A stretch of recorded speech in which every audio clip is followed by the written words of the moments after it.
A África nos tempos bíblicos, povos antigos e a fé em Yahweh. Existe um continente que aparece mais de 600 vezes nas Escrituras e que foi sistematicamente apagado da imaginação coletiva dos fiéis. Existe um povo que esteve presente nos momentos mais decisivos da história bíblica, no Êxodo, na fuga para o Egito, nas guerras de Israel, nos profetas, na genealogia do próprio Messias, e que raramente aparece com nome, rosto e dignidade nos sermões dominicais. Existe uma verdade tão antiga quanto as pirâmides, tão profunda quanto o Nilo, tão esquecida quanto as ruínas de Cartago, que continua esperando para ser dita em voz alta. E essa verdade é a seguinte: a África não foi uma coadjuvante da história bíblica. Ela foi um dos seus palcos centrais. E os povos africanos não apenas observaram os atos de Yahweh de longe. Eles os viveram, os carregaram, os sofreram e os proclamaram. Antes de você continuar assistindo, precisa entender uma coisa. Este não é um vídeo sobre diversidade. Não é um vídeo sobre política. Não é um vídeo para agradar ninguém, nem para ofender ninguém. Este é um vídeo sobre o que está escrito. Sobre o que arqueólogos, historiadores e teólogos confirmam quando têm coragem de ir além do que o consenso cultural conveniente permite. Este é um vídeo para quem tem fome de verdade. A mesma fome que fez reis deixarem tronos, que fez escravos cruzarem desertos, que fez mulheres anônimas entrarem na linhagem do Rei dos Reis. Você já se perguntou por que, quando imaginamos os personagens bíblicos, nossa mente quase nunca os coloca no contexto geográfico e étnico correto? Você já parou para pensar que Moisés viveu décadas como filho de uma família egípcia, em uma corte africana, em um palácio construído às margens de um rio africano, em um continente africano? Você sabia que o próprio Jesus, ainda criança, foi refugiado neste mesmo continente? Que um homem africano tocou a madeira mais sagrada da história humana com suas próprias mãos, carregando aquilo que nenhum dos 12 discípulos teve força de suportar? Ao longo deste vídeo, você vai conhecer os povos da África Antiga que professaram fé em Yahweh, antes que qualquer nação ocidental soubesse o nome dele. Vai entender por que o Egito, a Etiópia, Cuxi, Líbia e Cirene não são apenas cenários, são personagens vivos nas páginas das Escrituras. Vai descobrir conexões que vão mudar para sempre a forma como você lê a Bíblia. E vai sentir, com uma força que talvez você não esteja esperando, que Deus nunca ignorou nenhum povo, nenhuma cor, nenhuma nação, que o seu chamado atravessa desertos, sobe pirâmides, desce o curso dos rios e chega até o coração de quem está disposto a ouvir. Esta jornada vai passar pela areia quente do Egito faraônico, pelos planaltos majestosos da Etiópia dos reis, pelas rotas comerciais de Cuxi e Sabá, pelos campos de batalha onde Yahweh mostrou a povos africanos que ele era diferente de todos os outros deuses que eles já tinham venerado. Vai passar pela dor de quem foi escolhido sem entender porquê, pela fé de quem serviu sem ser reconhecido, pela glória de quem aparece escrito em letras eternas nas páginas de um livro que nenhum império conseguiu destruir. Mas antes de tudo isso, antes de qualquer palavra sobre o passado, preciso te dizer algo sobre o presente. E é aqui que a maioria das pessoas para. Elas assistem, concordam, mas não agem. E depois ficam se perguntando por que continuam confusas. Então vou ser direto contigo. Se isso aqui faz sentido, deixa o like agora. Porque o algoritmo do YouTube só entrega para quem precisa se você mostrar que isso tem valor. Só que tem um detalhe que quase ninguém percebe. A gente está vivendo os tempos que foram profetizados. As peças estão se encaixando, mas a maioria não enxerga porque não tem o mapa completo. E é por isso que eu disponibilizei o e-book A África Sagrada das Escrituras. Vai no primeiro comentário fixado. Clica no link. É sua cópia digital. Agora repara nisso. Eu não vou ficar empurrando urgência falsa em você. Mas eu preciso ser honesto. Isso não vai ficar disponível para sempre. Não porque eu quero criar escassez, mas porque existe um momento certo para você acessar certas informações. E esse momento é agora. Depois que passar, você vai olhar para trás e vai entender por que eu falei isso. Então, não deixa para depois. Clica agora e garante, porque o que você vai descobrir ali vai mudar a forma como você enxerga tudo o que está acontecendo. Há uma ilusão coletiva que se instalou na imaginação cristã ao longo de séculos, e ela é tão profunda, tão bem construída, tão naturalizada pelo tempo, que a maioria das pessoas nunca para sequer para questioná-la. Essa ilusão diz que a Bíblia é um livro sobre um povo do Oriente Médio, ambientado em paisagens áridas de oliveiras e pastagens, protagonizado por figuras de pele clara ou indefinida, num mundo que mal tocou o continente africano. E se você cresceu nessa ilusão, não é sua culpa. Ela foi ensinada, reforçada, pintada em vitrais, esculpida em altares, traduzida em imagens que moldaram gerações inteiras. Mas ela é falsa. E a falsidade dela não é uma questão de opinião. É uma questão de geografia, de história e de texto sagrado. A África aparece nas Escrituras desde os primeiros capítulos do Gênesis. O rio Gion, mencionado no segundo capítulo do primeiro livro da Bíblia, é descrito como aquele que circunda toda a terra de Cuxi. E Cuxi é o nome hebraico do território que hoje corresponde ao norte do Sudão e ao sul do Egito, o coração do que os antigos chamavam de Núbia. Não é uma menção casual, não é um detalhe periférico.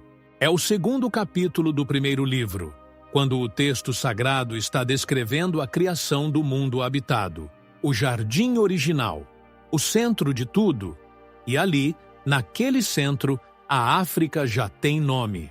A partir desse momento fundador, o continente africano nunca sai de cena. Ele retorna com força no 10º capítulo do Gênesis, na chamada Tabela das Nações, onde Cã, filho de Noé, é apresentado como o ancestral de povos que habitaram o Egito, Cuxi, Canaã e Put, regiões que se distribuem pelo nordeste da África e pelas proximidades do continente. É nessa genealogia que nasce Nimrod, descrito como o primeiro grande guerreiro da terra, fundador de cidades, construtor de impérios, filho de Cuxi, neto de Cã. Ele é africano. Ele está no início da história humana, organizada em civilizações. E ele está na Bíblia. Mas o apagamento dessa presença não aconteceu de uma vez.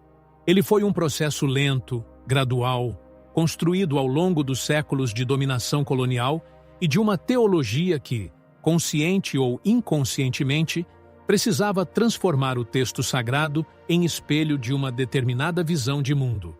Quando os pintores europeus do Renascimento retratavam as cenas bíblicas com cenários e fisionomias europeias, eles não estavam apenas fazendo escolhas estéticas. Eles estavam reescrevendo a memória visual da fé. E essa memória se instalou tão fundo que hoje, quando a maioria das pessoas pensa em Moisés, pensa em um homem que nunca na vida passaria desapercebido na corte de um faraó egípcio. Quando a história bíblica diz exatamente o contrário, que ele cresceu ali, que foi adotado, que foi tratado como filho de uma princesa, o que implica que sua aparência era compatível com aquele ambiente, com aquela corte, com aquele continente. O Egito não era, nos tempos bíblicos, o país que muitos imaginam. Era uma das maiores civilizações que o mundo já viu. Era um polo cultural, espiritual, econômico e político de proporções que a maioria dos impérios posteriores nunca alcançou. Suas pirâmides já tinham séculos de existência quando Abraão chegou lá pela primeira vez. Seus templos já tinham acumulado gerações de sacerdotes, ritos e sabedoria quando José foi vendido como escravo e depois governou o país inteiro. O Egito era a superpotência do mundo antigo e ele estava na África. Essa não é uma interpretação. É um dado geográfico elementar. O Egito fica na África. Sempre ficou. Sempre fará parte daquele continente. Mas o que torna esse reconhecimento ainda mais poderoso é perceber que a relação da Bíblia com o Egito não é simples. Não é de vilão e herói, de opressor e libertado, embora essa tensão esteja presente e seja real e importante. A relação é muito mais complexa, muito mais rica, muito mais carregada de camadas espirituais do que qualquer redução fácil consegue capturar. O Egito é o lugar onde Israel nasceu como povo. É o ventre da escravidão, mas também o ventre do crescimento. É o lugar de onde Yahweh tirou o seu povo com mão poderosa. E também o lugar para onde ele enviou o seu próprio filho para ser protegido ainda criança. Além do Egito, as Escrituras estão repletas de referências à Etiópia, que nos textos hebraicos aparece principalmente sob o nome de Cuxi, ou como a terra dos etíopes. O livro de Jó menciona o ouro de Ofir e a sabedoria dos orientais, e os comentaristas apontam para regiões africanas. O livro dos Salmos, no capítulo 87, profetiza que a própria Etiópia estenderá as mãos a Yahweh, uma declaração de alcance cósmico, uma promessa de que o coração do continente africano seria tocado pelo amor do Deus de Israel. E não apenas como converso periférico, como alguém que ouviu de longe e aderiu tarde, mas como alguém que recebe a promessa diretamente, por nome, nas páginas do texto sagrado. O profeta Sofonias, que alguns estudiosos identificam como descendente de africanos, com base em sua genealogia, no primeiro versículo do livro que leva seu nome, profetizou sobre os cuxitas, sobre os povos além dos rios da Etiópia, sobre os dispersos que um dia retornariam. Isaías, em seu 18º capítulo, começa com uma invocação das nações além dos rios da Etiópia. Nações aladas, como ele descreve, de gente alta e de pele lustrosa, temida de longe, cuja terra é cortada por rios. E essa invocação não é de julgamento, é de chamado, é de reconhecimento, é de um Deus que enxerga além das fronteiras que os humanos estabelecem. O apagamento da África na teologia popular não é apenas uma injustiça histórica, é uma amputação espiritual. Quando se remove o contexto africano da narrativa bíblica, perde-se não apenas precisão geográfica, perde-se profundidade de significado, perdem-se conexões teológicas, perde-se a visão de um Deus que nunca foi o Deus de um único povo, de uma única cor, de uma única região do planeta. E é essa visão que este vídeo quer restaurar, não por nostalgia, não por política identitária, mas por amor à verdade que está escrita, que sempre esteve escrita, esperando por olhos dispostos a ler. Comenta uma palavra que resume o que você sentiu agora.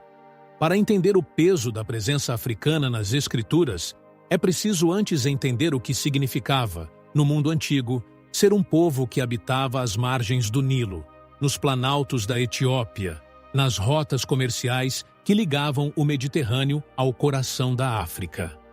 O mundo bíblico não era um mundo de nações isoladas.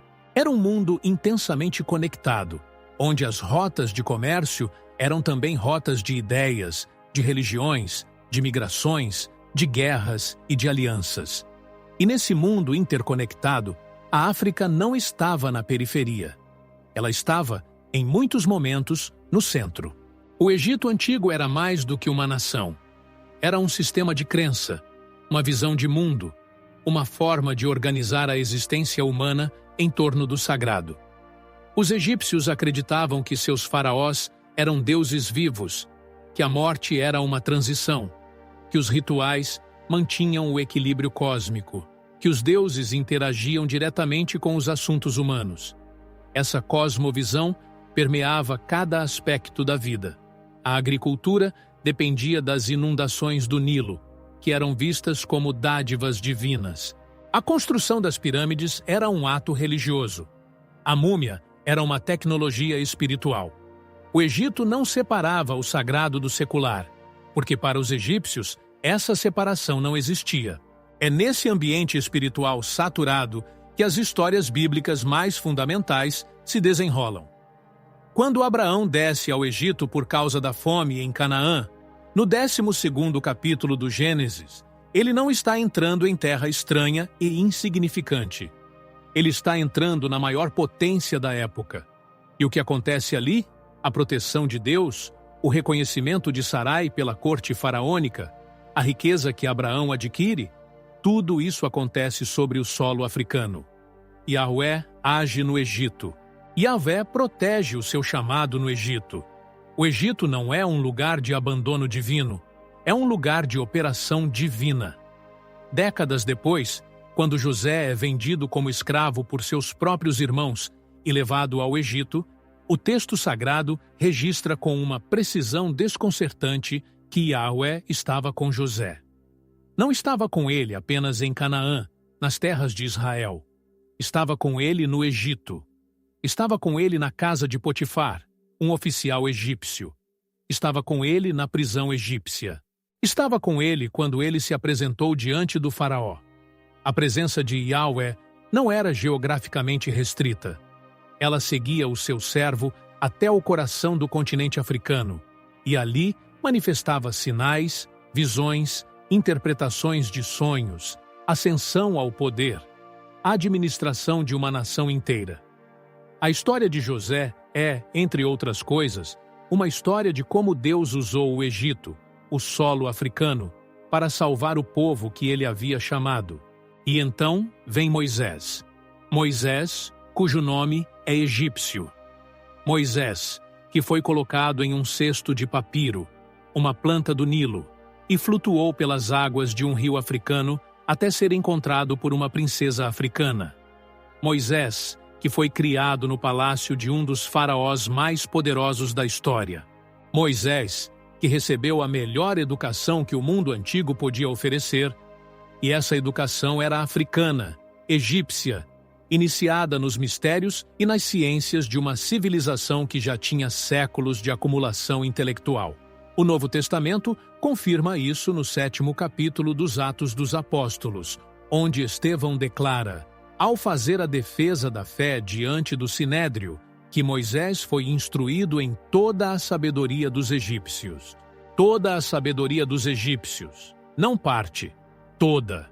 Isso significa geometria, astronomia, medicina, arquitetura, direito, filosofia, o corpus completo do conhecimento mais avançado de seu tempo, produzido no continente africano, absorvido por aquele que se tornaria o maior profeta do Antigo Testamento. O homem que recebeu a Torá, que falou face a face com Yahvé, que abriu o Mar Vermelho, que mediou a aliança entre Deus e o povo de Israel, esse homem foi formado pela sabedoria da África. Mas a relação entre o sagrado e o continente africano vai além de Moisés, vai além do Egito. A Etiópia, Cush, nos textos hebraicos, ocupava um lugar singular na consciência bíblica. Era vista como a terra do fim do mundo conhecido, uma região de riqueza lendária, de guerreiros temíveis, de sabedoria arcana, e ao mesmo tempo era uma terra que aparecia repetidamente nas profecias, no horizonte do projeto divino. O Salmo 87, já mencionado, é extraordinário nesse sentido. Ele profetiza que Yahvé vai registrar os povos que o conhecem, que vai dizer de Rabi e da Babilônia, dos filisteus e de Tiro, que os conhece, e então menciona a Etiópia. Não como exceção, como inclusão, como parte da família espiritual que Yahvé está construindo. O faraó etíope Tiraca, mencionado no 2º livro dos Reis e no livro de Isaías, aparece no momento em que Ezequias está sitiado pela Assíria, ameaçado de aniquilação. E é a notícia da aproximação de Tiraca, o rei cuxita, que faz o rei assírio hesitar. A África intervém num momento crítico da história de Israel, não como inimiga, mas como uma força que, indiretamente, faz parte da proteção que Yahvé orquestra para o seu povo. A complexidade dessas relações é imensa, e é justamente nessa complexidade que a grandeza do projeto divino se revela. É preciso entender que no período entre os séculos 8 e 6, antes da era cristã, a Etiópia, especificamente o reino de Cuxi, baseado em Napata, e depois em Meroe, governou o próprio Egito por quase um século. A 25ª dinastia do Egito foi Cuxita, africana de origem não egípcia. Isso significa que quando o profeta Isaías pregava, quando o rei Ezequias reinava, o faraó que governava o Egito era um rei da Etiópia. A África, nesse momento, era não apenas presente na narrativa bíblica, era um dos seus mais poderosos atores políticos. A rainha de Sabá, que visitou Salomão e que as tradições etíopes identificam como Maqueda, rainha da Etiópia, é outro ponto de convergência extraordinário entre a África e a espiritualidade bíblica. O texto do primeiro livro dos Reis descreve uma mulher de poder excepcional, de inteligência aguda, de curiosidade espiritual genuína, que percorreu uma longa distância para ouvir a sabedoria de Salomão e que saiu dessa audiência transformada. Jesus, nos Evangelhos, a menciona como testemunha de acusação para uma geração que se recusava a buscar a sabedoria divina. A Rainha do Sul, ele diz, que veio dos confins da terra para ouvir a sabedoria de Salomão. A África bíblica aparece nos lábios do próprio Messias como exemplo de busca espiritual autêntica. Esse solo, esse continente vasto, diverso, milenar, não foi apenas o cenário onde eventos bíblicos aconteceram. Foi o lugar onde Yahweh se revelou, onde ele agiu, onde ele chamou, onde ele salvou, onde ele julgou, onde ele prometeu. Foi solo sagrado, no sentido mais profundo e mais literal que essa expressão pode ter. Se você acredita nisso, comenta. Fé. Há rostos na Bíblia que a história tratou de apagar. Há nomes que aparecem uma única vez nas Escrituras e que carregam um peso desproporcional à quantidade de palavras que lhes foi dedicada. Há pessoas que, em silêncio, sem discurso, sem exército, sem profecia escrita, fizeram coisas que mudaram o curso da narrativa divina e que vêm do continente africano. Para encontrá-los, é preciso aprender a ler entre as linhas. É preciso estar disposto a perguntar o que o texto não explica, a ir além do óbvio, a enxergar o que foi posto ali com intenção, mesmo que essa intenção esteja enterrada sob camadas de tradução e de interpretação seletiva. Começa com uma mulher. Começa, como tantas histórias transformadoras na Bíblia, com uma mulher cujo nome foi preservado contra todas as probabilidades. Ela se chama Hagar, e Hagar era egípcia, era africana, era escrava, uma condição que o texto registra sem eufemismo, sem suavização, com a dureza que a realidade exigia.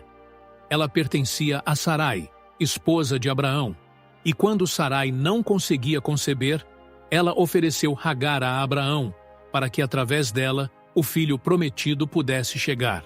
Isso não foi um ato de generosidade. Foi um ato de desespero humano diante de um silêncio divino que parecia interminável. E Hagar foi usada. Não consultada. Usada. Mas o que acontece depois é uma das cenas mais extraordinárias de todo o Antigo Testamento e raramente recebe a atenção que merece. Quando Hagar, grávida, foge para o deserto depois de ser maltratada por Sarai, um anjo de Yahweh a encontra. E o texto sagrado registra um detalhe que estremece. Ele a encontra perto de uma fonte de água no deserto, no caminho de Sur. Ele pergunta de onde ela vem e para onde vai. E naquele diálogo, Yahweh não está falando com Abraão, não está falando com Sarai, está falando com uma escrava egípcia no deserto. Está vendo aquela mulher africana, anônima para o mundo, poderosa no registro divino. O anjo lhe diz que ela vai ter um filho, e que esse filho se chamará Ismael, que em hebraico significa Deus ouviu. Por quê? E o texto diz isso explicitamente, Yahweh ouviu a sua aflição. Não a aflição de Abraão, a aflição de Hagar. E então acontece algo que não acontece com nenhum outro personagem até esse ponto da narrativa. Hagar dá um nome a Yahweh.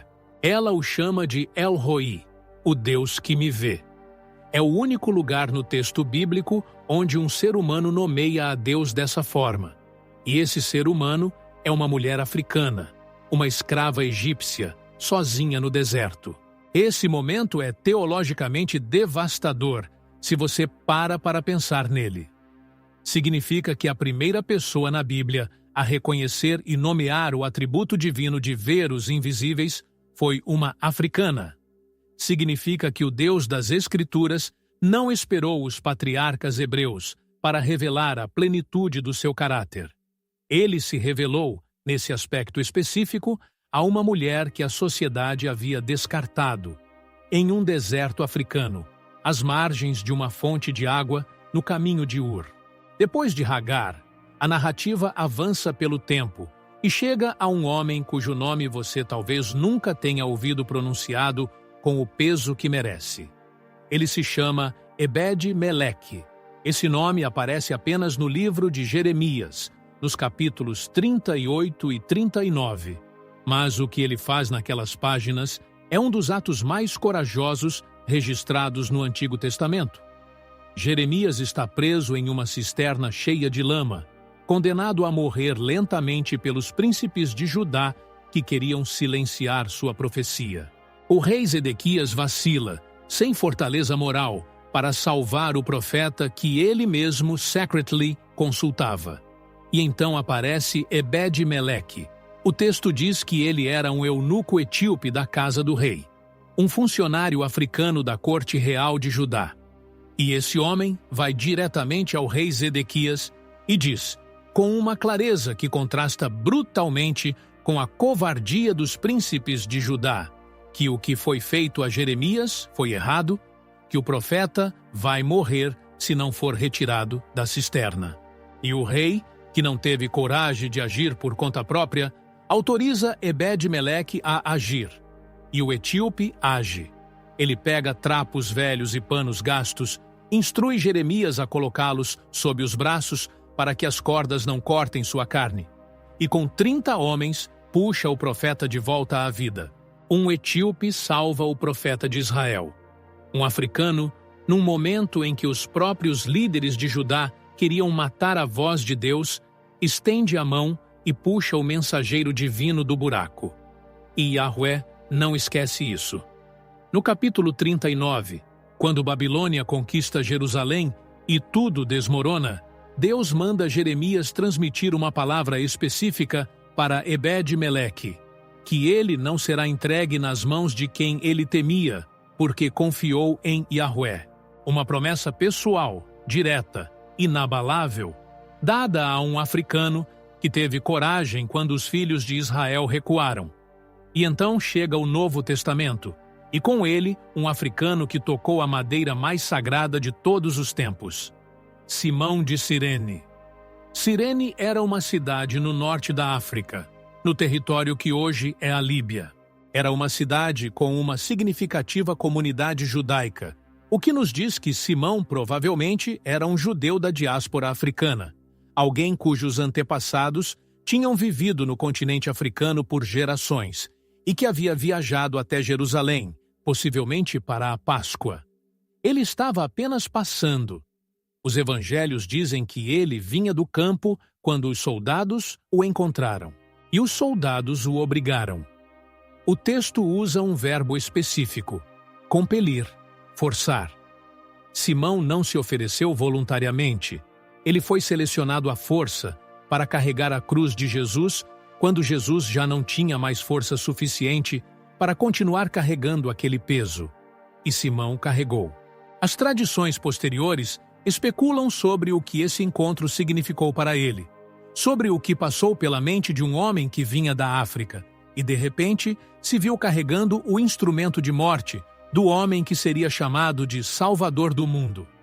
O Evangelho de Marcos menciona que Simão era pai de Alexandre e Rufo, nomes que aparecem em outros pontos do Novo Testamento como membros proeminentes da comunidade cristã primitiva.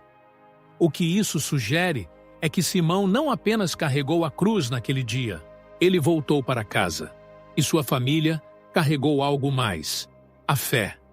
Esses personagens, Hagar, Ebed-Meleque, Simão de Cirene, são apenas 3 dos muitos africanos que atravessam as páginas das Escrituras com seus atos silenciosos e monumentais. Eles representam algo que o texto sagrado afirma repetidamente, sem nunca precisar afirmá-lo explicitamente: que Deus vê além das fronteiras que os humanos constroem, que Ele chama quem o mundo descarta, que Ele usa quem o sistema ignora, que os improváveis, os invisíveis, os que vieram de longe e cruzaram desertos e mares para estar no lugar certo na hora certa, esses são exatamente os que Ele escolhe para carregar os momentos mais decisivos da sua história com a humanidade. Quem já passou por uma provação assim, comenta: existe um tipo de conflito que não aparece nos mapas de batalha, que não deixa cicatrizes visíveis no corpo, que não produz ruído, nem fumaça, nem destroços que qualquer historiador possa catalogar. É o conflito que acontece dentro do peito de um ser humano quando ele sabe o que deve fazer e, ao mesmo tempo, sente o peso esmagador do que pode dar errado. É o conflito entre o chamado e o medo, entre a voz que diz, vai, e os pés que não se movem, entre a fé que o texto sagrado exige e a carne que grita que é impossível. E esse conflito, esse campo de batalha invisível, foi vivido com uma intensidade particular pelos povos africanos que aparecem nas páginas das Escrituras, porque eles carregavam não apenas o peso pessoal da dúvida, mas o peso de mundos inteiros, dependendo de suas decisões. Pense em Hagar de novo.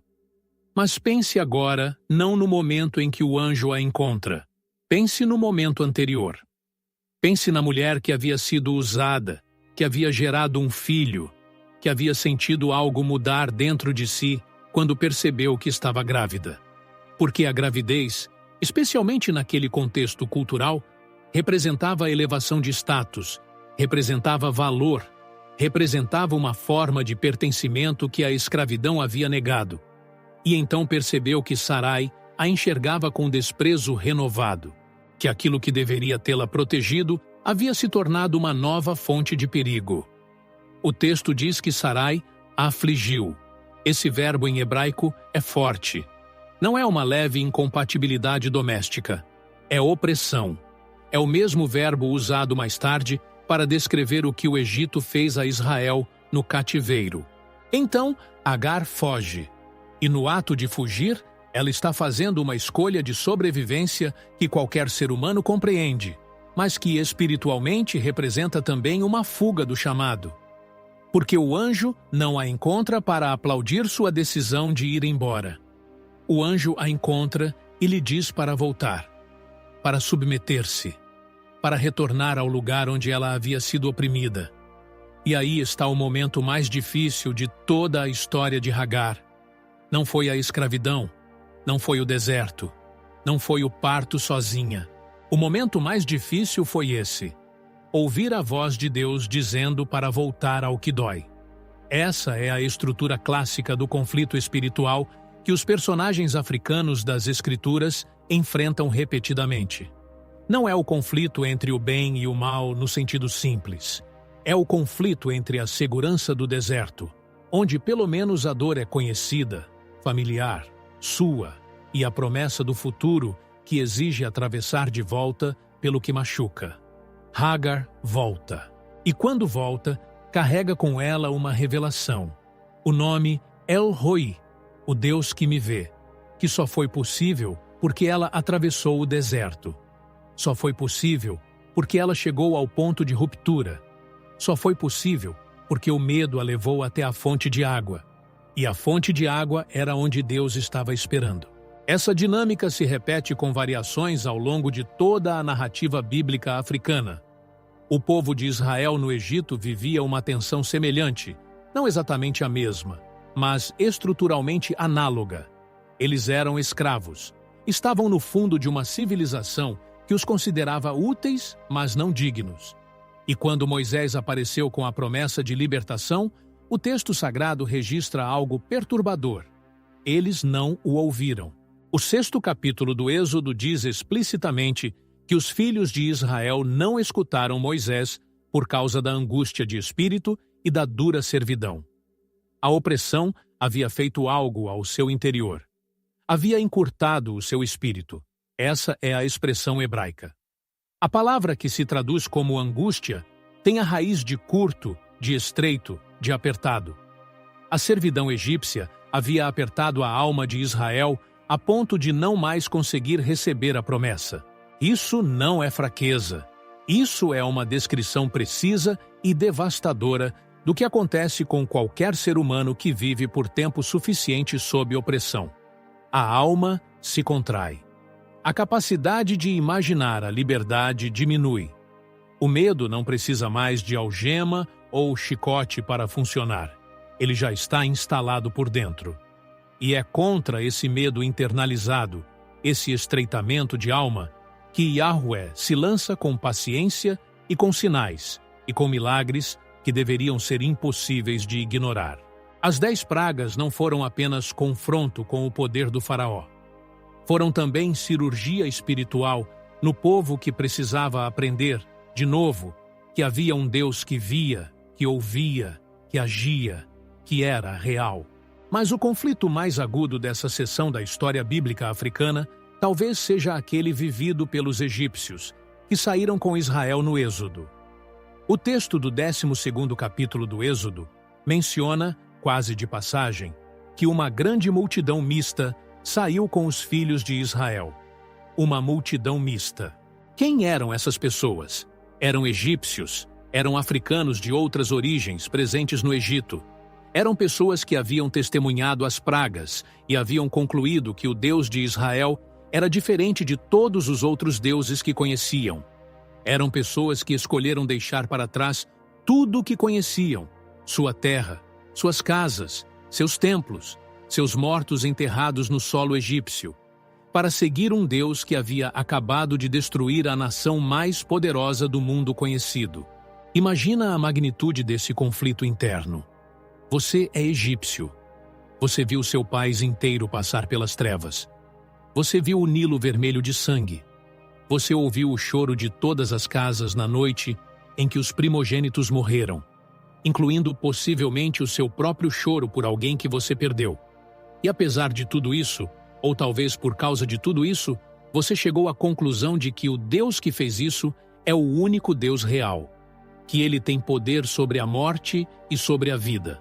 Que seguir Israel para o deserto, sem saber para onde exatamente, é menos apavorante do que ficar em um Egito que foi destruído. Esse é um ato de fé de proporções épicas, feito por africanos anônimos, cujos nomes nunca foram registrados, mas cujo ato foi suficientemente significativo para que o texto sagrado os mencionasse. O medo e a fé não são opostos que se excluem. São forças que coexistem, que travam batalha dentro do mesmo peito, que às vezes se alternam em questão de horas. Os personagens africanos das Escrituras viveram essa batalha com uma intensidade que o texto capta, mesmo quando não nomeia. Hagar voltou com medo e fé ao mesmo tempo. Os filhos de Israel atravessaram o Mar Vermelho com medo e fé ao mesmo tempo, porque o texto diz que eles tiveram muito medo quando viram o exército egípcio se aproximando. Ebed-Meleque foi ao rei Zedequias com medo e fé ao mesmo tempo, porque nenhum funcionário de corte que entende a estrutura do poder vai ao rei contradizer os príncipes sem sentir o peso do que pode acontecer se a resposta for não. E é exatamente nesse espaço, nesse campo de batalha interno entre o medo que paralisa e a fé que move, que Yahweh aparece com mais frequência. Não quando tudo está resolvido. Não quando o coração já está completamente seguro e a dúvida foi totalmente eliminada. Mas no meio do conflito, na fonte de água do deserto, na beira do mar com o exército atrás, na antessala do rei com a vida em jogo, é ali que El Roi aparece, o Deus que vê, o Deus que conhece o nome do conflito que você carrega, mesmo quando você ainda não encontrou palavras para descrevê-lo. Escreve nos comentários, qual parte te tocou mais fundo? Há momentos na história bíblica em que o texto para de ser apenas narrativa e se torna algo diferente. Algo que transcende o relato histórico, que ultrapassa a crônica de eventos, que se recusa a permanecer dentro dos limites do que pode ser explicado por causas e consequências naturais. São momentos em que a presença de Yahweh não é apenas deduzida, não é apenas sentida. É descrita com uma precisão visual, auditiva, física, que faz o leitor compreender que quem escreveu aquilo estava tentando capturar algo que a linguagem humana mal consegue conter. E um número desproporcional desses momentos acontece sobre o solo africano ou em conexão direta com os povos africanos. O mais dramático deles, o mais conhecido, o mais estudado e, ao mesmo tempo, o mais inexaurível em seus significados é o Êxodo. Mas o Êxodo não começa com as 10 pragas. Começa com uma sarça ardente. Começa com um pastor de ovelhas no deserto de Midian, que faz fronteira com o Egito, que é parte do mundo semítico africano da região, que olha para um arbusto e vê que ele está em chamas, mas não se consome, e vai ver o que é aquilo, e ouve seu nome chamado do meio do fogo, Moisés. Esse é o momento de intervenção divina que antecede tudo. Antes das pragas, antes do mar dividido, antes do maná, antes de Sinai, há um homem sozinho no deserto africano, olhando para um fogo que não deveria ser possível, ouvindo uma voz que transforma tudo que ele pensava que sabia sobre si mesmo e sobre o mundo. A cena da sarça ardente é extraordinária por muitas razões, mas uma delas é frequentemente ignorada. Yahweh explica a Moisés por que está aparecendo. Ele diz que viu a aflição do seu povo no Egito, que ouviu o seu clamor, que conheceu as suas dores e que desceu para libertá-los. Desceu. O texto usa esse verbo com uma deliberação que não pode ser acidental.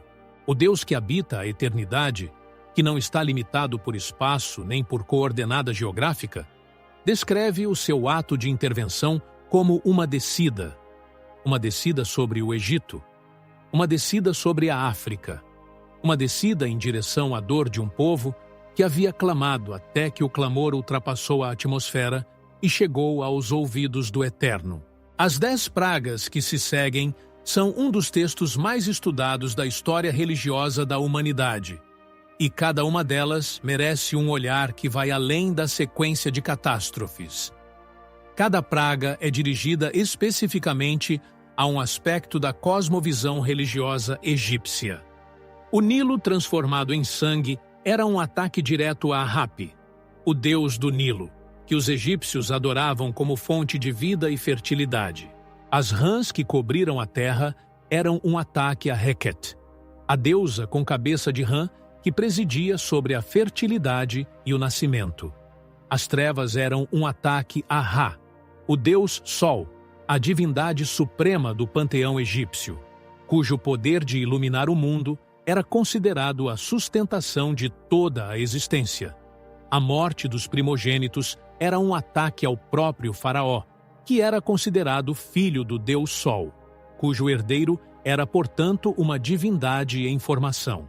Yahweh não estava apenas libertando escravos, estava conduzindo um julgamento teológico público diante de toda a nação mais poderosa do mundo, demonstrando que os deuses do Egito, os deuses africanos, que haviam sido adorados por milênios, que haviam acumulado templos e sacerdotes e rituais e orações em quantidade incalculável, não tinham poder diante dele. Não porque fossem irrelevantes para os egípcios que os adoravam, mas porque a realidade que eles representavam, a natureza, o ciclo das estações, o rio, o sol, a fertilidade, a morte, tudo isso estava sob o domínio de Yahweh, que era a fonte de toda a realidade, não apenas de uma parte dela. E então, o Mar Vermelho, ou o Mar dos Juncos, como o hebraico original diz. Mas seja qual for a identificação geográfica precisa, o evento é o mesmo. Um povo que acabou de sair da escravidão, que nunca foi treinado para a guerra, que está carregando crianças e animais e tudo o que conseguiu levar, está encurralado entre uma massa de água e o exército mais profissional do mundo antigo. E Moisés estende a mão, e o vento do leste sopra a noite inteira, e as águas se dividem. E Israel atravessa em terra seca, com as águas como muros à direita e à esquerda. O texto diz que os egípcios o seguiram, que Yahweh olhou para o exército egípcio da coluna de nuvem e de fogo e os perturbou, que as rodas dos carros começaram a travar, que os soldados disseram uns aos outros que deveriam fugir, porque Yahweh estava combatendo por Israel contra o Egito. E então as águas voltaram, e o exército do faraó desapareceu. O texto usa uma expressão que ressoa por séculos. Não sobrou sequer um. É uma das afirmações mais absolutas de toda a Torá. A intervenção divina não foi parcial, não foi aproximada, foi completa. Mas a intervenção divina sobre o solo africano não se limita ao Êxodo. Séculos depois, num contexto completamente diferente, uma intervenção igualmente extraordinária acontece. E dessa vez, o protagonista humano é africano. O profeta Jeremias, preso na cisterna, foi retirado por Ebed-Meleque. Mas antes de Jeremias ser lançado na cisterna, houve um momento em que o próprio Jeremias estava encarcerado no pátio da guarda, e um homem chamado Ebed-Meleque, o mesmo etíope, agiu quando todos os outros hesitavam. Yahweh depois confirmou que esse ato de coragem seria recompensado com a sobrevivência no colapso total de Jerusalém. Um africano sobreviveu à queda de Jerusalém como prêmio por ter salvo a vida do profeta. A intervenção divina se manifestou através do africano e depois protegeu o africano. As duas direções da corrente, humana em direção a Deus, divina em direção ao humano, funcionaram através de um etíope. E então há a história do eunuco etíope, no livro dos Atos dos Apóstolos, capítulo 8. Este é talvez o momento mais concentrado, mais limpo, mais deliberado de intervenção divina em conexão com a África no Novo Testamento. Um oficial de alta posição da rainha Candace da Etiópia, o tesoureiro da corte, um homem de autoridade e de recursos, estava voltando de uma peregrinação a Jerusalém, sentado em sua carruagem, lendo o rolo do profeta Isaías. E o Espírito Santo disse a Filipe: vai e junta-te a essa carruagem. O texto é direto assim. O Espírito Santo, não um anjo, não uma visão, mas o Espírito de Yahweh, intervém diretamente para direcionar um evangelista até um africano que está lendo um texto profético que ele não consegue entender sozinho. O que o etíope estava lendo era o capítulo 53 de Isaías, a passagem do servo sofredor, uma das mais densas e mais debatidas profecias messiânicas do Antigo Testamento. Ele pergunta a Filipe de quem o profeta está falando. E Filipe, começando desse próprio texto, anuncia a boa notícia de Jesus. O etíope ouve, crê. E quando passam perto de água, ele mesmo pergunta: o que impede que eu seja batizado? Não há nada que impeça. Descem ao água juntos. E quando sobem da água, o Espírito arrebata Filipe, e o etíope não o vê mais. Mas o texto diz que ele seguiu seu caminho com alegria. Um africano, funcionário de uma rainha africana, voltando para o coração da África, carregando o Evangelho. Essa é a primeira conversão registrada em detalhe nos Atos dos Apóstolos, que não envolve um judeu ou um samaritano. É um gentio africano. E não aconteceu por acaso. Aconteceu porque o Espírito Santo interveio especificamente, direcionando um pregador a uma carruagem, a um texto, a um coração que estava pronto. A Igreja chegou à África não como consequência tardia de missões europeias. Chegou no primeiro século, pelo Espírito Santo, através de um eunuco etíope que leu Isaías numa carruagem e desceu as águas com fé. Comenta, revela. Se você quer ver o que vem a seguir, existe uma verdade escondida à plena vista que a maioria dos cristãos nunca foi encorajada a examinar com atenção. Está no primeiro capítulo do Evangelho de Mateus. Está nas primeiras 17 linhas do Novo Testamento. É a genealogia de Jesus, aquela lista de nomes que a maioria das pessoas pula, porque parece árida, repetitiva, sem profundidade narrativa. Mas, se você para, se você lê devagar, se você conhece as histórias por trás de cada nome, se você sabe quem eram essas pessoas, de onde vieram, o que fizeram, em que terra viveram, então essa lista de nomes se transforma em uma das declarações mais radicais que qualquer texto sagrado já fez sobre a natureza do Filho de Deus. E nessa declaração, de forma explícita e irredutível, há sangue africano. Começa com Tamar. O texto diz: Judá gerou Perez e Zerá de Tamar. Tamar era cananeia. Canaã não é África no sentido estrito das fronteiras modernas, mas está na fronteira desse mundo. E mais importante do que a geografia é o que a história de Tamar revela. Ela foi dada em casamento ao filho de Judá, que morreu. Depois, ao segundo filho, que também morreu. Judá prometeu dar-lhe o terceiro filho quando crescesse, mas não cumpriu. E Tamar, recusando aceitar que seu direito fosse negado, tomou uma decisão que escandalizou a família e que o texto registra sem condenação. Ela se disfarçou e se apresentou a Judá como prostituta à beira da estrada. Judá dormiu com ela. Ela ficou grávida. E quando Judá soube, quis condená-la, até que ela apresentou os objetos pessoais que ele havia deixado como penhor, provando quem era o pai. E Judá reconheceu: ela é mais justa do que eu. Uma mulher não israelita, que lutou pelo que era seu por direito, que usou os únicos meios que lhe restavam, que recebeu de Judá um reconhecimento de justiça que ele não esperava dar, e seus filhos estão na genealogia do Messias.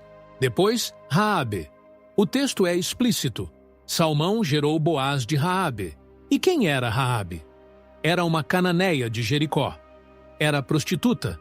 Morava em Jericó, a cidade que os israelitas estavam prestes a destruir. E quando os 2 espias enviados por Josué chegaram à cidade, ela os escondeu, enganou os soldados do rei que os procuravam e fez um trato com eles, um cordão vermelho na janela como sinal, e ela e sua família seriam poupados. O cordão vermelho, que os comentaristas ligam ao sangue do Cordeiro Pascal, que prefigura o sangue da aliança. E Jericó caiu, e Raabe sobreviveu. E o texto do livro de Josué diz que ela habitou entre Israel até o dia de hoje, significando que ela foi integrada, que ela se tornou parte do povo, que ela casou, que ela gerou filhos, e um desses filhos foi Boaz, que foi bisavô de Davi, que foi antepassado de Jesus. Uma prostituta cananeia está no sangue do Messias. Isso não é uma leitura forçada. Está no texto. Em Mateus, no primeiro capítulo, versículo 5. E Cirene, a cidade africana, no território da atual Líbia, tinha uma comunidade judaica significativa. Raabe era cananeia, que habitava em Canaã, num mundo que a tradição rabínica frequentemente associava a linhagens de origem camita, africanas. Mas a presença africana mais direta e mais documentada na genealogia do Messias vem de Rute. Rute era moabita. Moabe ficava a leste do Mar Morto, numa região que hoje é parte da Jordânia. Mas os moabitas eram, segundo a genealogia do Gênesis, descendentes de Moabe, filho de Ló, nascido da relação de Ló com sua filha mais velha após a destruição de Sodoma. Não é origem africana no sentido geográfico moderno, mas a tradição textual que liga os moabitas aos camitas, as nações vizinhas da África, é reconhecida por estudiosos da região. E independentemente dessa discussão genealógica, o que importa aqui é o que Rute fez e o que ela representa como presença não israelita, não hebraica, estrangeira na linhagem do Messias. Noemi, sua sogra israelita, perdeu o marido e os 2 filhos no estrangeiro e decidiu voltar para Belém. Ela disse às noras que voltassem para suas famílias, que procurassem novos maridos, que recomeçassem suas vidas. Orpá chorou e voltou. Mas Ruth disse não.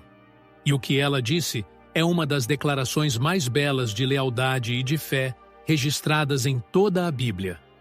Onde você for, eu irei. Onde você pousar, eu pousarei. O seu povo será o meu povo. O seu Deus será o meu Deus. Onde você morrer, eu morrerei. E ali serei sepultada. Uma mulher que abandona sua origem, seu povo, seus deuses ancestrais, tudo, para seguir uma sogra empobrecida e amarga de volta a uma terra que não era a sua. Essa mulher se casa com Boaz. Esse casamento gera Obed. Obed gera Jessé. Jessé gera Davi. Davi é o bisavô de uma linha que chega até José, o marido de Maria, mãe de Jesus. E então, a Batseba.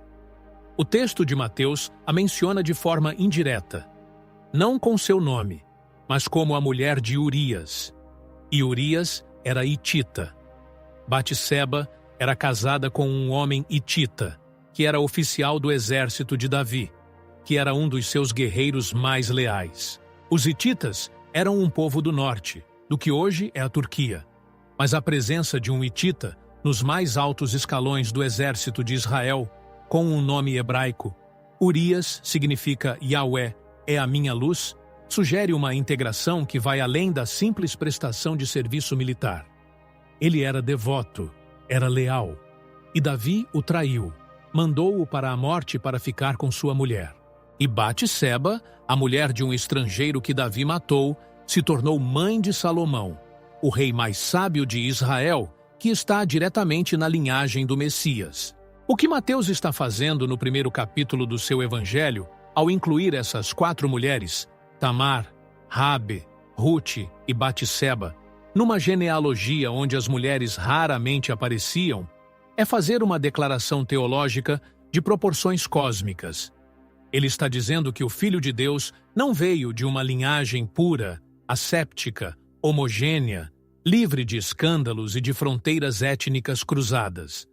Ele veio de uma linhagem que inclui uma cananeia que enganou o próprio sogro, que inclui uma prostituta de Jericó, que inclui uma moabita que abandonou tudo, que inclui a mulher de um homem que o bisavô do Messias assassinou, que inclui, e isso é o que mais importa para este vídeo, pessoas que vieram de fora de Israel, de nações vizinhas, de povos que os israelitas às vezes desprezavam, de fronteiras geográficas que incluem o mundo camita, o mundo de Canaã, o mundo próximo ao continente africano. E se isso não for suficiente, ao próprio José, filho de Jacó, que viveu no Egito por décadas, que casou com Azenate, filha de Potífera, sacerdote de On, uma mulher egípcia, africana. E os 2 filhos de José e Azenate, Manassés e Efraim, foram adotados por Jacó como filhos seus, elevados ao estatuto de tribos de Israel. O que significa que 2 das 12 tribos de Israel têm sangue egípcio pela linhagem materna. 2 tribos, sangue africano em 2 tribos do povo que Yahweh escolheu como seu povo especial. E Jacó os abençoou com as mesmas palavras com que abençoou seus próprios filhos, impôs as mãos sobre eles, os incorporou à aliança.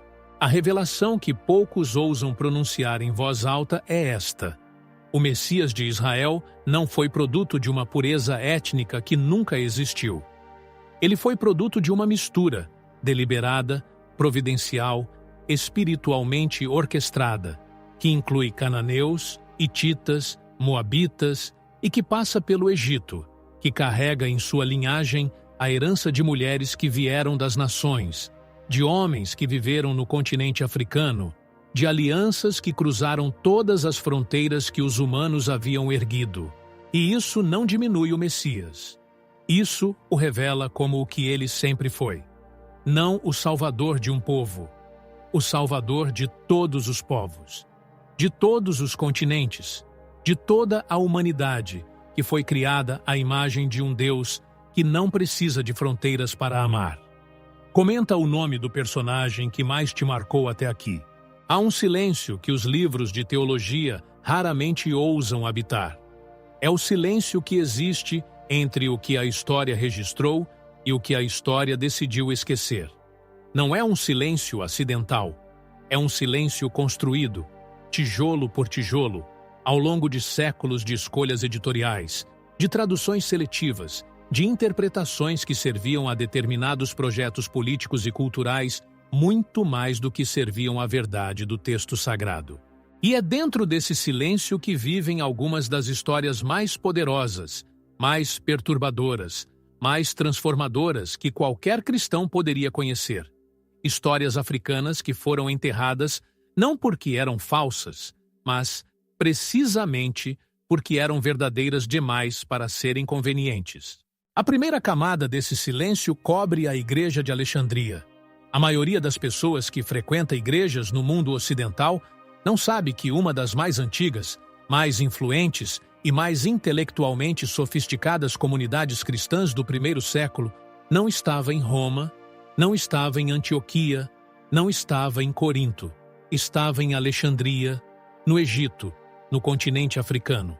A tradição cristã antiga atribui a fundação da Igreja de Alexandria ao apóstolo Marcos, o mesmo Marcos que escreveu o segundo Evangelho, o mesmo Marcos que foi companheiro de Pedro e de Paulo, o mesmo Marcos que estava presente nos círculos mais internos do movimento cristão primitivo. Ele teria chegado ao Egito por volta do ano 50 da era cristã e teria fundado uma comunidade que se tornaria, nos séculos seguintes, um dos centros mais irradiantes do pensamento cristão do mundo inteiro. Alexandria não era uma cidade qualquer. Era a capital intelectual do mundo mediterrâneo. Sua biblioteca era lendária, a maior coleção de conhecimento da antiguidade. Sua escola filosófica atraía pensadores de todas as nações. E quando o cristianismo chegou a Alexandria, encontrou um solo que já havia sido preparado por séculos de especulação filosófica, de tradição judaica da diáspora, de encontro entre o pensamento grego e a sabedoria oriental. O resultado foi uma explosão intelectual e espiritual que produziu alguns dos maiores teólogos que a história cristã conhece. Orígenes, que escreveu mais do que qualquer outro escritor cristão dos primeiros séculos, era de Alexandria. Clemente de Alexandria, que tentou construir uma síntese entre a filosofia grega e a fé cristã, era de Alexandria. Atanásio de Alexandria, o homem que mais do que qualquer outro lutou para defender a divindade plena de Cristo contra o arianismo, era de Alexandria. Era africano, era egípcio, era bispo de uma cidade no coração do continente, que o mundo ocidental tende a ignorar quando conta a história do cristianismo. E Atanásio importa mais do que a maioria das pessoas percebe. O Concílio de Nicéia, em 325, que produziu o Credo Niceno, o texto fundamental que define a fé cristã ortodoxa até hoje, que afirma que Jesus é de mesma substância que o Pai, que é verdadeiro Deus de verdadeiro Deus. Foi em grande parte o resultado de uma luta em que Atanásio estava no centro. A expressão latina que resume sua posição ficou famosa como Atanásio contra o mundo. Um bispo africano, sozinho contra uma maré de oposição política e teológica, sustentando a doutrina que se tornaria a pedra angular da fé cristã. Sem Atanásio, a história do Credo Niceno seria diferente. Sem um africano no centro dessa batalha teológica, o cristianismo como o mundo o conhece hoje poderia ter tomado uma direção completamente distinta. Mas o silêncio não cobre apenas Alexandria. Cobre também Cartago, no norte da África, em território que hoje é a Tunísia. Tertuliano, considerado o pai da teologia latina, o homem que foi o primeiro a usar a palavra trindade em latim para descrever a relação entre o Pai, o Filho e o Espírito Santo, era africano, era cartaginês.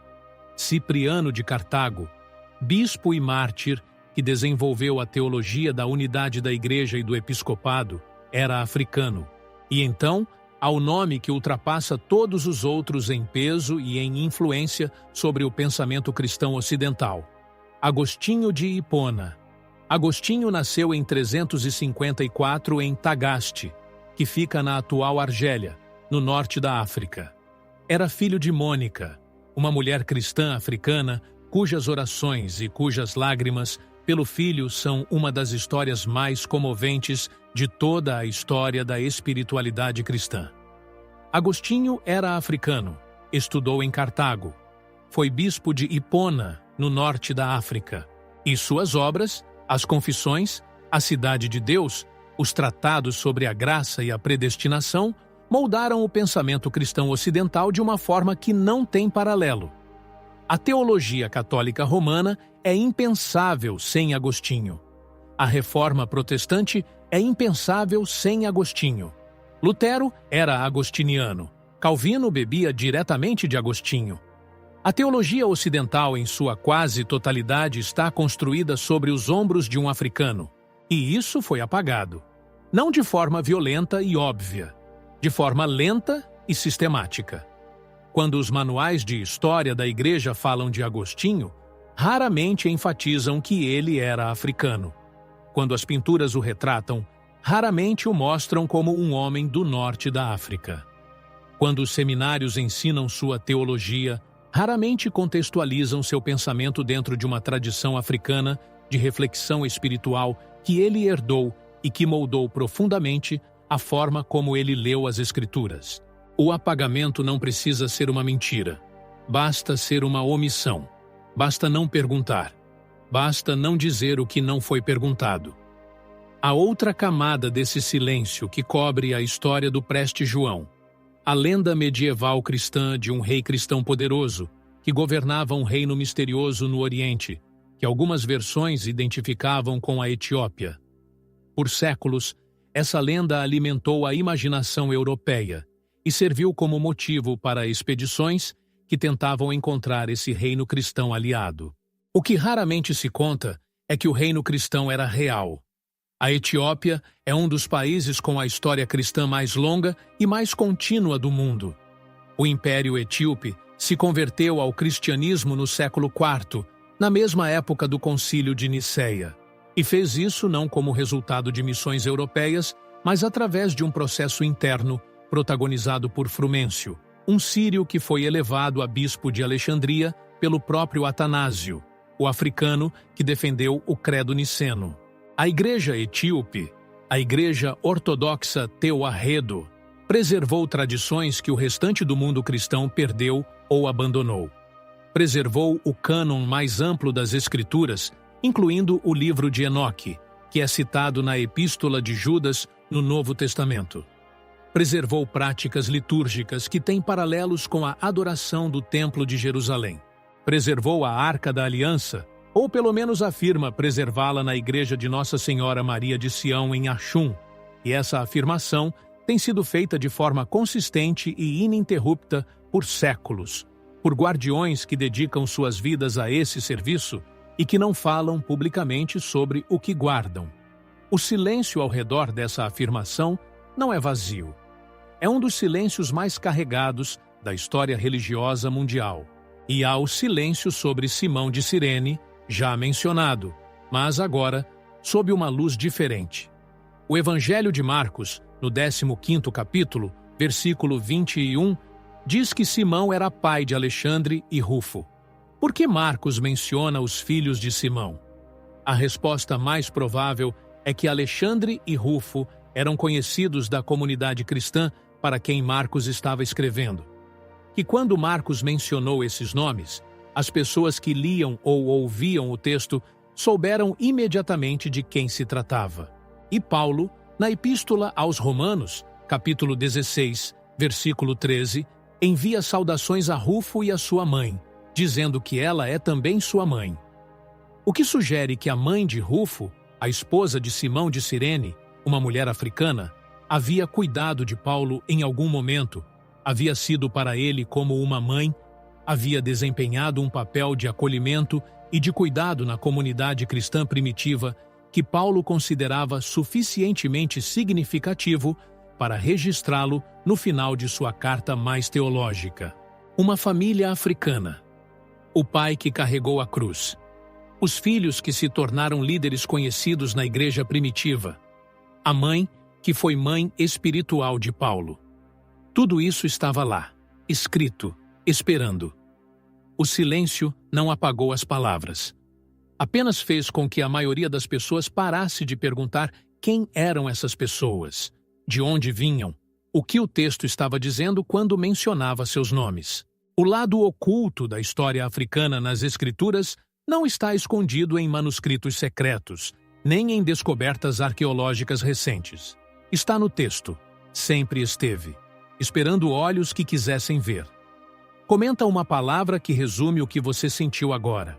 Existe um momento numa conversa honesta sobre a Bíblia em que o texto para de ser história antiga e se torna espelho, em que os nomes e os lugares e os eventos de milênios atrás param de existir numa distância segura e conveniente e passam a falar diretamente sobre o que está acontecendo agora, sobre o que você está vivendo agora, sobre as perguntas que você carrega agora, mas talvez nunca tenha conseguido formular com clareza suficiente para pronunciar em voz alta. Esse momento chegou, e ele não é suave. O mundo em que você vive hoje tem mais em comum com o mundo bíblico africano do que qualquer sermão dominical típico sugere. Você vive num mundo em que identidades são contestadas, em que a pergunta de quem pertence, onde ainda sangra, em que o peso de gerações de apagamento cultural, histórico, espiritual ainda se manifesta no cotidiano de milhões de pessoas. Você vive num mundo em que a fé é constantemente desafiada, não por argumentos filosóficos abstratos, mas pela experiência concreta de dias que são duros, de esperas que se prolongam, de promessas que parecem não se cumprir no prazo que você havia imaginado. Você vive num mundo em que a pergunta de Hagar, "Você é o Deus que me vê?", não é uma pergunta arcaica de uma escrava egípcia no deserto. É a pergunta que você faz ao espelho de manhã quando a vida não está fazendo sentido. A conexão entre a África bíblica e o mundo atual começa com uma correção de perspectiva que tem consequências práticas e imediatas. Quando você entende que Deus nunca operou dentro das fronteiras étnicas e geográficas que os humanos construíram, que ele chamou africanos, que ele usou africanos, que ele colocou africanos na linhagem do seu próprio filho, você é libertado de uma teologia implícita que afirma que Deus tem preferidos baseados em origem, em cor, em continente. Essa teologia implícita é mais comum do que parece. Ela não é necessariamente articulada em palavras. Ela se manifesta nas imagens, nas ausências, nos silêncios sobre quem realmente protagonizou os eventos mais sagrados da história religiosa da humanidade. E quando essa teologia implícita é corrigida, algo acontece no interior de quem a absorve. Há uma liberação, uma expansão, uma percepção de que a fé que você tem, a fé que talvez você tenha recebido como herança de alguém que a recebeu de alguém que a recebeu de alguém. Essa fé não chegou até você por um caminho reto e monocultural. Ela veio por um caminho tortuoso, multicolorido, que passou pelo Egito e pela Etiópia, e por Cartago, e por Alexandria, e por Cirene, e por todas as fronteiras que o Espírito Santo jamais respeitou. Isso não enfraquece a fé. Isso a enraiza mais profundamente, porque uma fé que sobreviveu a tudo que a história africana sobreviveu é uma fé que conhece a resistência, não como teoria, mas como experiência. Há também uma conexão direta com a questão do sofrimento, porque um dos temas mais presentes na narrativa bíblica africana é o sofrimento como precursor de propósito. José foi escravo no Egito antes de governar o Egito. Israel foi oprimido no Egito antes de ser libertado do Egito. Hagar foi expulsa ao deserto antes de receber a promessa no deserto. O eunuco etíope era um homem com uma condição que a lei judaica tornava problemática. A lei do Deuteronômio dizia que quem era castrado não podia entrar na Assembleia de Yahweh. E, no entanto, esse homem havia feito a peregrinação a Jerusalém. Havia buscado o Deus de Israel mesmo sabendo que as regras do templo o excluíam. E então, o Espírito Santo enviou Filipe especificamente para ele. E Isaías 56, que o profeta escreveu décadas antes, dizendo que os eunucos que guardam o sábado e mantêm a aliança receberão um nome melhor do que filhos e filhas, um nome eterno, se cumpriu na carruagem etíope, sobre a estrada que descia de Jerusalém. O que isso fala para você hoje? Fala que o sistema que disse que você não pertence não é a última palavra. Fala que as categorias humanas que excluem não são as categorias divinas que incluem. Fala que o Deus que viu Hagar no deserto, que chamou os eunucos etíopes à aliança, que pôs africanos no sangue do Messias, que fundou sua igreja em Alexandria e em Cartago e na Etiópia, esse Deus está vendo você agora, nesse momento, com a mesma precisão, com a mesma atenção, com o mesmo chamado que atravessa todas as barreiras que os humanos constroem. Há uma palavra profética em Sofonias, no 3º capítulo, que pouquíssimas pessoas conhecem e que é devastadora em sua beleza. O profeta está falando sobre a restauração final, sobre o dia em que Yahweh vai reunir os dispersos, os que foram envergonhados, os que foram expulsos, os que sofreram. E no versículo 10 ele diz: de além dos rios da Etiópia, os meus suplicantes, os da congregação da minha dispersão, me trarão uma oferta. De além dos rios da Etiópia. Essa expressão, no mundo antigo, significava o lugar mais remoto da terra conhecida. O ponto mais distante da civilização mediterrânea, que era o centro do mundo bíblico. E Deus está dizendo que de lá também virão adoradores, que de lá também virá oferta, que o extremo do mapa humano não é o extremo do mapa divino. Essa profecia já começou a se cumprir. A igreja cristã mais numerosa, mais vibrante, mais crescente do mundo hoje não está na Europa. Não está na América do Norte. Está na África. Está no continente que o texto sagrado nunca abandonou, que Deus nunca esqueceu, que os impérios tentaram colonizar, mas não conseguiram esvaziar de espiritualidade. A fé que chegou à África através do eunuco etíope no 1º século, que cresceu sob Atanásio e Agostinho, e Cipriano, e Clemente e Orígenes nos séculos seguintes, que sobreviveu às invasões e às colonizações e aos apagamentos, essa fé está agora em florescimento. E quem tem olhos para ver, vê que o versículo de Sofonias não é apenas promessa futura, é descrição de presente. Se você chegou até aqui e sente que algo se moveu dentro de você, não é acidente. É o mesmo Espírito que enviou Filipe à carruagem etíope. É o mesmo Deus que chamou Hagar pelo nome no deserto. É a mesma voz que disse a Ebed-Meleque que ele seria protegido porque confiou. Essa voz não mudou. Esse olhar não desviou. E o continente que foi palco de tantas das histórias mais profundas das Escrituras ainda está sendo visto por El Roi, o Deus que vê. Se você acredita nisso, comenta. Fé. Você chegou até o fim. E isso importa mais do que você talvez perceba. Porque a maioria das pessoas não chega. A maioria começa, acha interessante nos primeiros minutos. E então a vida chama. A notificação, a distração, o próximo vídeo recomendado. E elas saem antes de ver o quadro completo. Mas você ficou. Você atravessou a história de Hagar no deserto, e de Ebed-Meleque na cisterna, e do eunuco etíope na carruagem, e de Atanásio contra o mundo, e de Agostinho de Hipona, e de Simão de Cirene. Você deixou essas histórias te atingir. Isso diz algo sobre quem você é. Diz que você é o tipo de pessoa que não se contenta com a versão rasa das coisas. Que quando você busca com profundidade. Que quando você abre as Escrituras, você quer mais do que versículos isolados. Você quer o tecido inteiro, a tapeçaria completa, os fios que ligam o Gênesis ao Apocalipse e que passam, no caminho, por Alexandria e por Cartago, e por Axum, e pelas margens do Nilo, e pelas rotas de Cirene. Você é exatamente o tipo de pessoa para quem este canal foi construído. Por isso, se inscreve agora. Não por obrigação. Não porque alguém pediu, mas porque existe uma jornada acontecendo aqui. E os próximos vídeos vão continuar essa jornada.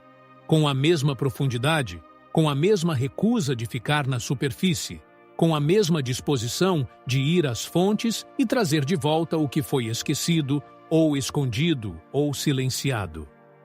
Aperta o sino de notificações, porque o próximo vídeo já está sendo preparado e ele vai para um lugar que poucos esperam. Agora, uma palavra. Só uma.